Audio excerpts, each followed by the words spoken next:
في رحلة تطوي الدروب بين المدائن والشعوب بحضرة الذكر الحكيم وحدنا رب القلوب، وحدنا رب القلوب. في رحلة تطوي الدروب بين المدائن والشعوب بحضرة الذكر الحكيم وحدنا رب القلوب، وحدنا رب القلوب.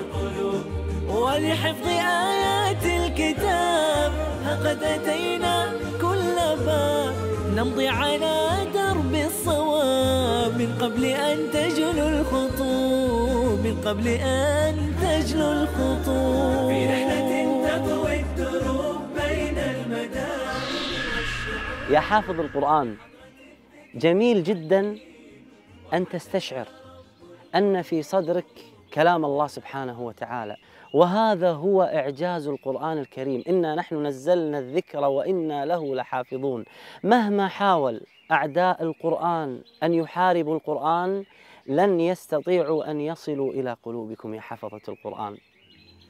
كذلك حصل في تركيا. يقول الشيخ عبد الله أسطى أن قبل 50 سنة كانوا لا يستطيعون أن يحفظوا القرآن. إذا وجدوا أي شخص يحفظ كتاب الله سبحانه وتعالى يحاربونه، ولكن يقول جاهدنا أنفسنا لعلمنا أن كتاب الله سبحانه وتعالى هو الغلبة لنا. يقول حفظت القرآن وأنا عمري 7 سنوات، ولكن ليس في المراكز القرآنية، يحاربوننا. حفظته في السراديب، حفظته في أماكن لا يراني فيها أحد إلا الله سبحانه وتعالى. وبعد سنوات هذا القرآن الذي وجد في صدره حفظه لأهله هذا الشيخ، حتى نشر هذا القرآن بعلمه الذي في صدره، وبدأ ينشر الخير وينشر القرآن حتى فتح مركزا، مركز الجامع الأخضر، يحفظ به أبناء الدولة تركيا القرآن الكريم. خرج الآلاف، تخيل بعد 50 سنة لا يعمل إلا بالقرآن، خرج الآلاف من حفظة كتاب الله سبحانه وتعالى. لماذا؟ لأنه حفظ في صدره وهو ابن السابعة. هذا هو إعجاز كتاب الله سبحانه وتعالى. صدق حين قال بل هو آيات بينات في صدور الذين أوتوا العلم وما يجحد بآياتنا إلا الظالمون.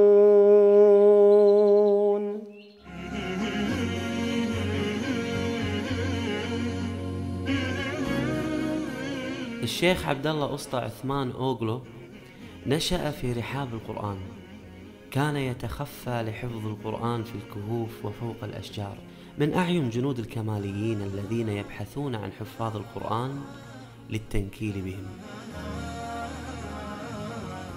أعزائي المشاهدين، هذا أجمل لقاء وأمتع لقاء في برنامجي هذا كله. أنا الآن أجلس في مركز الجامع الأخضر لتحفيظ القرآن الكريم. هذا الجامع الذي ترونه الآن بهذا البنيان بهذا الرقي، قبل 50 سنة ما كان في شيء في هذا المكان. الآن من أقابل؟ أقابل الشيخ عبد الله أسطى، هو مؤسس هذا المركز الذي تخرج منه آلاف الحفظة. نقول له هنيئا لك، ولكن اسمعوا معي هذه القصة. ترى أنا معاكم أول مرة أسمعها الآن. يبي يحدثنا فيها الشيخ الغالي شيخنا الشيخ عبد الله، يحدثنا عن بداية هذا المركز كيف كانت. بسم الله الرحمن الرحيم. ولدت من البحر الأسود في القرى، في القرية يعني. بدأت حفظ القرآن في 4 سنة، يعني كان عمري 4 سنة. نعم. في المسجد. نعم. واحد يوم نحن 18 نفر نستمع من الإمام في مسجد الإمام، وجاء رجل دكك الباب. نعم. دكك الباب. الأستاذ لون الأستاذ اسمه مصطفى الله يرحمه، ورجل قوي عالم فاضل، وأخرجنا من المدرسة من الشباك، أدخلني في الأرض. نعم. وذهبت إلى البيت أمي موجود. نعم. من هذا إلى الأرز كان عجيب يعني. من من الحديقة، نمشي من الحدائق والجو فيه مطر. أمي الله يرحمه سألني كيف حالك؟ لماذا ما جئت من الطريق؟ ونحن نقول له اسكت. اسكت من الخوف. فيسألني لماذا نسكت؟ قلت له في هذه القرية فيه واحد عسكر، يعني نستعمل اسمه جاندارما، يعني عسكر جنس، بل يستمع. شيخ عبد الله أسطى رجل جاد باذل لوقته وصحته من أجل القرآن، لا يعرف الراحة، يصلي ويخطب وينصح ويربي آلاف الشباب ويدرسهم مجانا من جميع نواحي تركيا وقبرص وآسيا الوسطى والقوقاز، فبنى عشرات المدارس القرآنية. شيخنا، هل كان الحفظ في السابق قبل السنوات هذه الماضية قبل 50 سنة نفس الآن هذه السهولة؟ هل كان سهل حفظ القرآن؟ حدثنا، احنا نريد كيف عانيت. والله الزمان كيف يمشي ما نعرف، عجيب يعني. الناس على الخوف، الناس على الضيقة، الناس على الجوع، كل شيء موجود. كنت تختبئ عندما تحفظ؟ نعم طبعا. هذا الزمان يعني ما نحب أن نتكلم في هذا الزمان. نحب أن نترك هذا الزمان. الحمد لله وزعان من حين إلى الحين فيه تغيرات كبيرة الآن بنعمة جدا، بالنعمة. متى جئت إلى هنا إمام، مسجد ما في، مدرسة ما في، نفس كل هذه الأراضي للحنطة. بدأنا المسجد الصغير وأكملنا بعده. تعرفنا من الكويتيين، تعرفت على الإخوان الكويتيين. أول مرة يحبونك الكويتيين شيخ شاطر النوري، نادر النوري، نعم، الله يحفظه ويعطيه صحة عافية. بعد هذا تعرفنا كان والآن أصبح هذا المركز. قبل شهرين جاء إلى هنا عبد الله معتوق. نعم. قبل سنة كذلك جاء. يعني استفدنا منكم كثيرا ما شاء الله. بسبب هذا ندعو كل الكويتيين، نعم، يعني من الشعب ومن الحكومة، نعم، من العسكر ومن الله يبارك كل شيء، ندعوكم على الطول. السبب هو الله ثم أنت. طبعا ثم أنت يا شيخ عبد الله. هم أتوك لأنهم يحبونك. نعم، أيوة، فأنت الذي حرصت على تحفيظ أبناء بلدك كتاب الله سبحانه وتعالى. وأنا أجد فيك هذا الحرص حقيقة شيخ عبد الله، أنك تحب أهل القرآن وأبنائك من القرآن، ونحن معك ونحن في خدمتك. يعني هذا المركز ليس أنا بل الشباب كلهم اللي معي فريق العمل في البرنامج، يعني ما صدقوا أن هذا المركز كان قبل 50 سنة، وأبنائك الآن الذين تخرجوا من هذا المركز أصبحوا هم معلمون في هذا المركز. أسأل الله سبحانه وتعالى أن يطيل في عمرك وأن يبارك فيك يا شيخ عبد الله. الله يبارك فيك، واستمتعنا معك يا حبيبنا يا شيخ عبد الله. قرآننا نور مبين للعابدين مدى السنين، نور على نور لنا درب السعادة كل حين، منه شفاء للصدور برهانه بين السطور، وشفيعنا يوم النشور جاء على الوحي الأمين، منه شفاء للصدور برهانه بين السطور، وشفيعنا يوم النشور جاء على الوحي الأمين.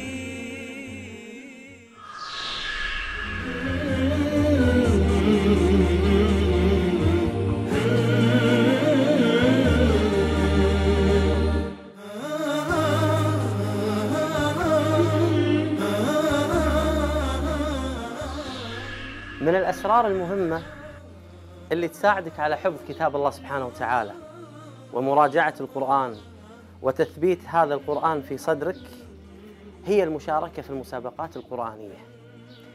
احرص دائما يا حافظ القرآن على المشاركة في هذه المسابقات. لماذا؟ ليش يا فهد قاعد يقول لنا شاركوا في هذه المسابقات؟ هذه المسابقات تخليك دائما قريب من القرآن. القرآن كما قال النبي صلى الله عليه وآله وسلم أنه يتفلت، القرآن ينسى إذا ما كنت دائما مع المراجعة في تثبيت هذا الحفظ. المسابقات كثيرة يا حافظ القرآن، سواء مسابقات المدارس، سواء المسابقات اللي تقوم فيها دولنا العربية، المسابقة الخاصة في الدولة، المسابقة اللي تقوم فيها الجمعيات الخيرية. هناك مسابقات كثيرة دولية كانت أو عربية يجب عليك أنك أنت تشارك فيها، وهذه تجربة أنا مريت فيها. إذا أنا ما كنت مع هذه المسابقات خاصة في بدايتي مع حفظ القرآن يتفلت مني، فشاركت في مسابقات المدارس.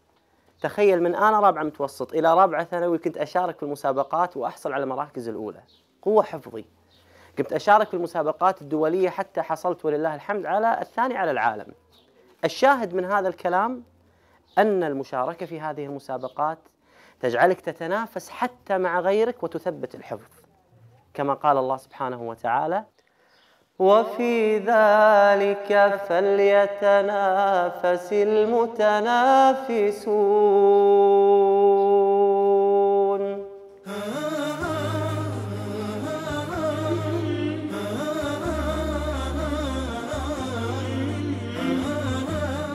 أكثر رحلة تعبنا بها في المغرب رحلتنا من منطقة شفشاون إلى جبال تزروت، حيث كانت المسافة بعيدة والطريق الجبلي وعر ومتعب بنفس الوقت، ولكن نسيت هذا التعب برؤيتي للصغار وهم يتنافسون في حفظ كتاب الله.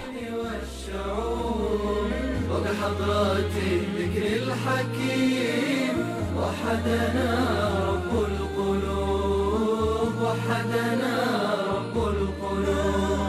ولحفظ آيات الكتاب قد أتينا كل باب، نمضي على درب الصواب. الحمد لله رب العالمين، وصلنا إلى مدينة تزروت. خرجنا من شفشاون إلى هذه المنطقة لكي نقابل حفظة القرآن. كانت رحلة حقيقة شاقة على فريق العمل كله، يعني كنا بين الجبال، وكانت المنطقة خطرة أيضا يعني بين الجبال ونحن في السيارة.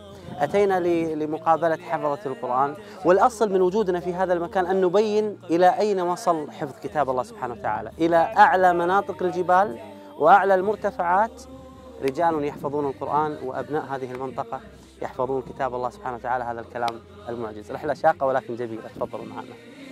وحدنا رب القلوب، وحدنا رب القلوب. الله لا إله إلا هو الحي القيوم، لا تأخذه سنة ولا نوم، له ما في السماوات وما في الأرض، من الذي يشفع عنده إلا بإذنه، يعلم ما بين أيديهم وما خلفهم. ما شاء الله. سأل سائل بعذاب واقع.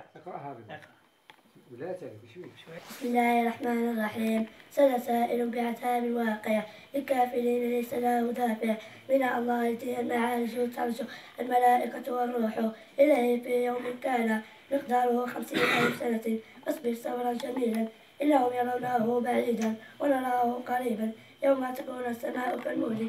صدق الله العظيم. ما شاء الله ما شاء الله تبارك الرحمن. أنت كتبت هذا ما شاء الله؟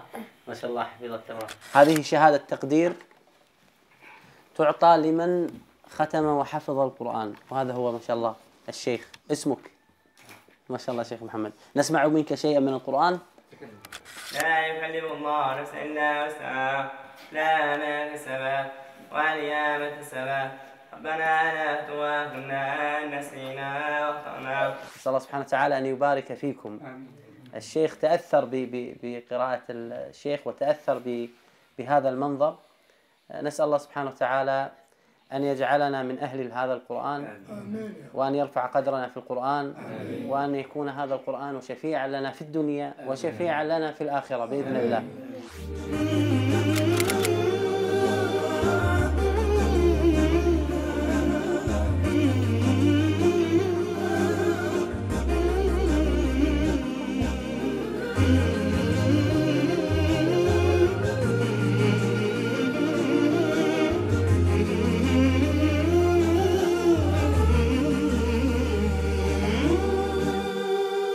أجمل اللحظات التي عشتها في هذا البرنامج مسافر مع القرآن عندما أجلس مع صغار حفاظ كتاب الله سبحانه وتعالى. ومن هذه النماذج القرآنية معي الشيخ يوسف حفظه الله. والده أتاني قبل اللقاء فقال لي كانت لي قصة جميلة مع ابني. يقول أنا أحب الرياضة، فكنت دائما آخذ ابني وأمشي معه إلى الحضانة، كان عمره 3 سنوات ونص. يقول بدل لا أقضيها هذا المشي أقضيه في اللعب والكلام الفاضي، ولكن عزمت على أن أخذ هذا الطريق كله مع كتاب الله سبحانه وتعالى. فوجدت أن ابني يوسف عنده ملكة الحفظ، وأنا أقول هذا الكلام استغلال الأوقات في تعليم أبنائكم القرآن. اقرأ وولدك بإذن الله في هذا السن يحفظ. يقول وأخذت أعمل بهذا الأمر حتى انتهى من الحضانة فحفظ جزء عامة، وبعدها بدأت الانطلاقة في رحلة القرآن التي ستعرفونها مع الجميل الشيخ يوسف عندما حفظ القرآن الكريم كاملا الآن. كيف حالك يا شيخ يوسف؟ الحمد لله. طيب إن شاء الله. الحمد لله. حدثنا عن أيامك مع والدك ما شاء الله وأنت تمشي إلى الحضانة. كنت أمشي معه إلى الحضانة يحفظنا آيتين وأرجع آيتين. ما شاء الله 4 آيات يعني. حتى وأتي ثاني يوم أسمعهم له. ما شاء الله. وحفظت القرآن على هذا الشكل. نعم. كم عمرك انتهيت من حفظ كتاب الله سبحانه وتعالى؟ 9 سنين. 9 سنوات حفظت القرآن ما شاء الله. كان صعب القرآن يا يوسف؟ في البداية كان صعب. نعم. لكن بعد هذا كان سهل. نعم الحمد لله رب العالمين يسر. ما شاء الله. من تحب من القراء الكبار؟ أحب الشيخ مصطفى إسماعيل. نعم. والشيخ المنشاوي. نعم. الشيخ محمد عمران. نعم. أحب 3 مشايخ. ما شاء الله. تقرأ لي شيء من التجويد مثلا للشيخ المنشاوي؟ الله أكبر بسم الله الرحمن الرحيم اقرأ باسم ربك الذي خلق الإنسان من علق اقرأ وربك الأكرم الذي علم بالقلم علم الإنسان ما لم يعلم علم الإنسان ما لم يعلم صدق الله العظيم. ما شاء الله يا شيخ يوسف على هذه القراءة الجميلة. أسأل الله سبحانه وتعالى أن تكون قارئا كبيرا يتعلم منك الناس على هذا الصوت الجميل. الشيخ يوسف تسمعني ما شاء الله قراءة للشيخ مصطفى إسماعيل. أعوذ بالله من الشيطان الرجيم. إن في خلق السماوات والأرض واختلاف الليل والنهار